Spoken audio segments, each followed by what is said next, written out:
Hi and welcome to Aspire to Wellbeing with Yoga. My name's Ali and today's video is a calf smash tutorial. So calf smash sounds pretty intense and I won't lie, it is a little bit intense on the calf muscles, but it really is just a self-massage technique. This will not only help you loosen your calf muscles if they're tight, but if you suffer from tight lower backs or hamstrings, you will also benefit from this video. In all, it will take about 10 minutes when we do it together. We're going to hold each area for about 1 minute. However, if you do have more time than this, once you know the sequence, you can hold the areas for a little bit longer and you'll get a little more benefit as well. So you do not need any props. However, some of you might find it a little more comfortable if you had a couple of pillows. So if you do want to go grab those, go do that now, and I'll see you on the mat.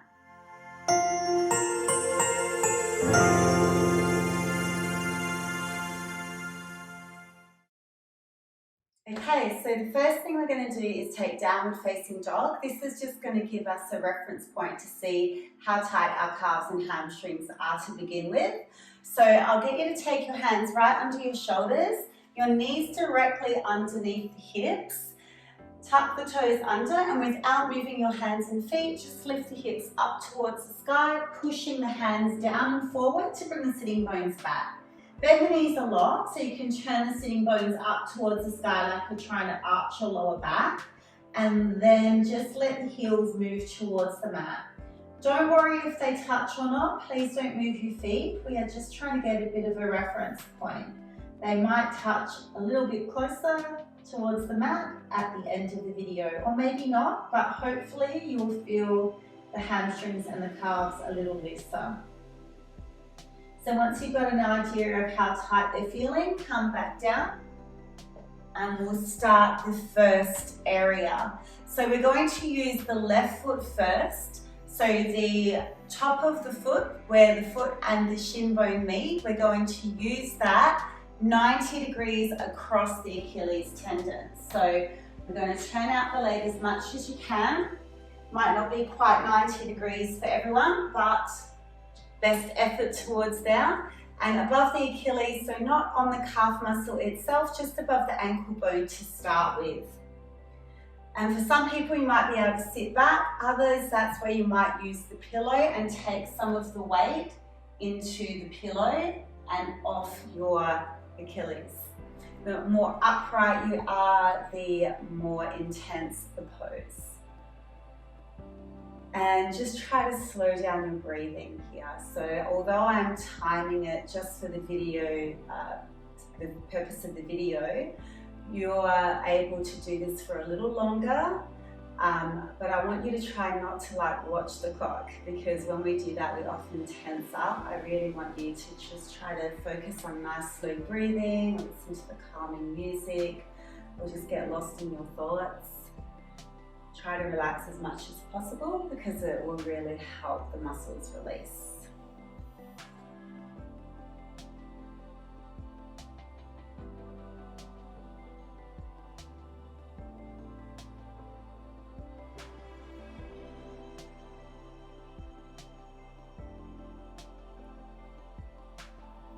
So that's 1 minute already.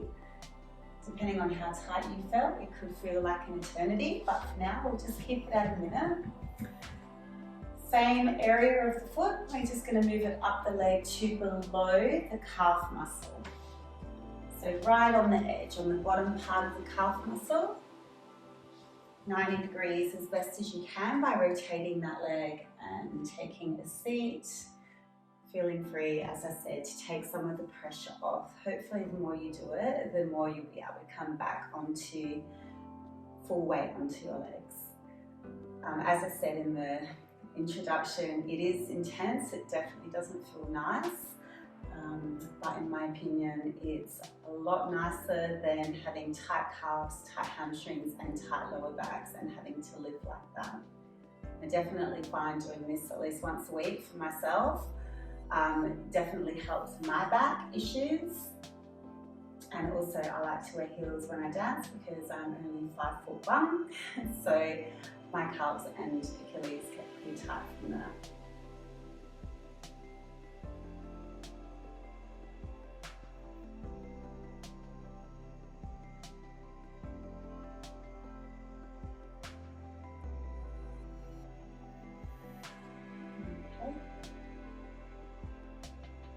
Up and go through the shake out, and then we're going to go into the belly of the muscle. So same area with that left foot across the belly of the calf muscle, right in the center. For me, this is the one that hurts the most. Could be different for you. Let me know in the comments down below where you feel this one the most, and I'd also love to know if you found that it did help lengthen the back of your legs.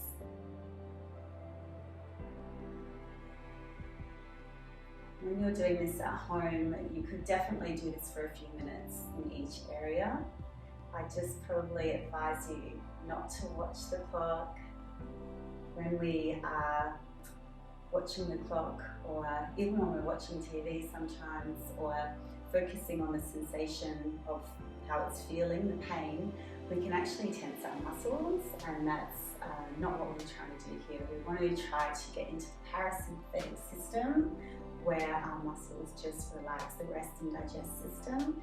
And the best way to do that is by focusing on nice, slow, deep breaths.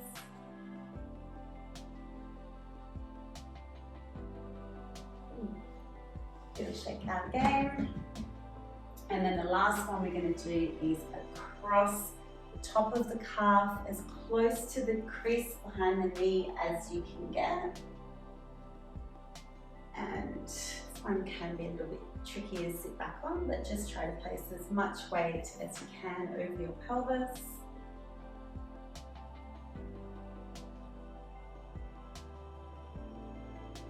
When I do this one myself, not for videoing purposes, I will usually hold it for a couple of minutes. I find that's quite a sweet spot to get a really good benefit, but we'll see how we go 1 minute holds.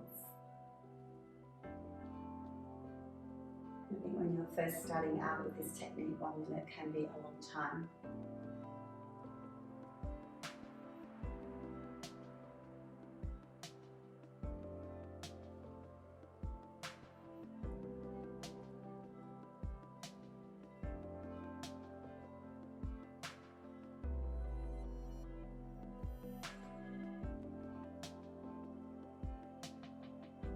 Okay, so let's just the feet a bit of a pat around.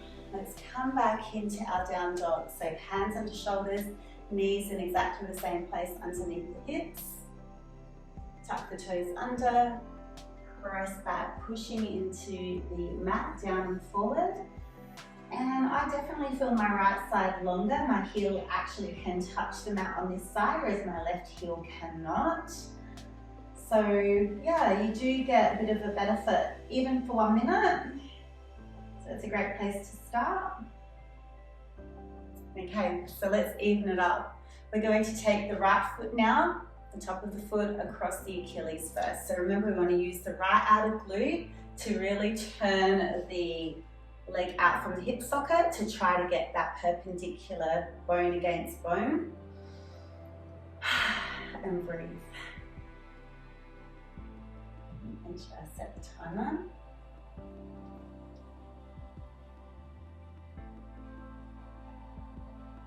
So one of the biggest mistakes that we do make when we are trying to stretch is that we don't hold the stretches long enough.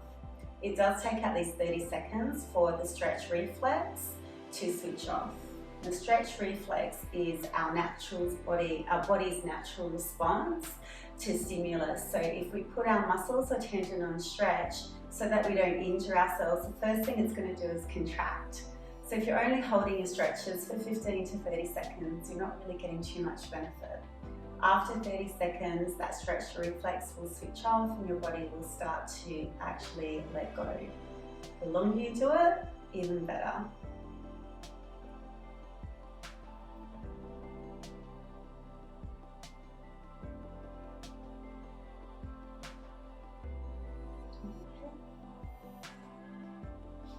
Shimmy out. You want that top of the foot to the lower part of the calf muscle, just where it begins. Hang on, am I doing the same foot again? I am. Right foot across the bottom of the left calf. Okay. So if you do find yourself watching the clock or tensing up, I like to time how many slow breaths I can take in 1 minute. It's going to be different for all of us depending on how fully and deeply we breathe. So whether it's 8 or 12 breaths or whatever it is, you'll kind of know, you'll start to get your average, and then you could just count your breaths.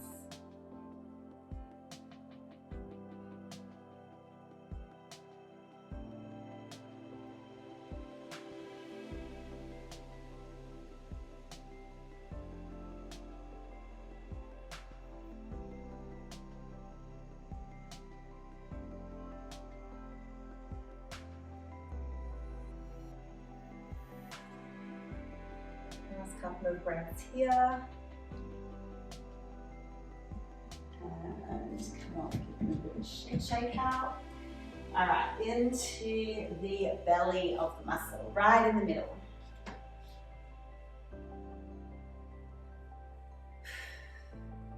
It hurts me too, by the way, just so you know that we're all in it together. But hopefully the more that you do it, the less intense it will be, and that has absolutely been the case for me. I naturally have always had really tight, tense calf muscles, and there was no way I would be able to do this sitting up like I am. I would be almost lying down on the floor. So it does get better the more that you do it. However, if you're like me and you keep wearing high heels or keep doing what you're always doing to make them tight, it's just something that you could just regularly do to maintain.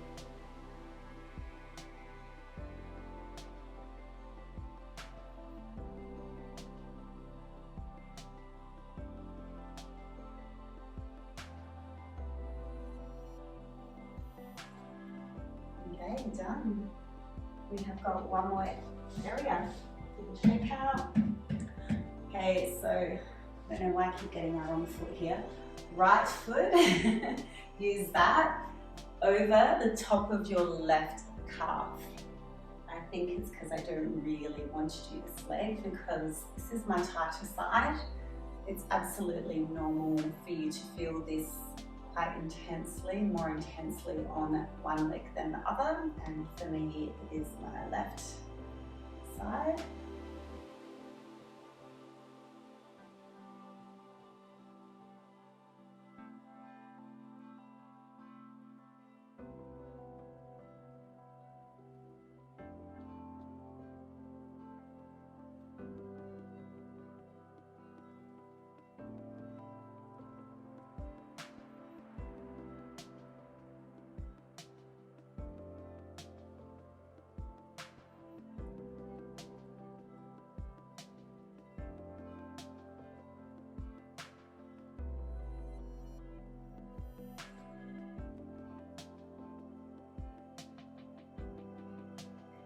Done.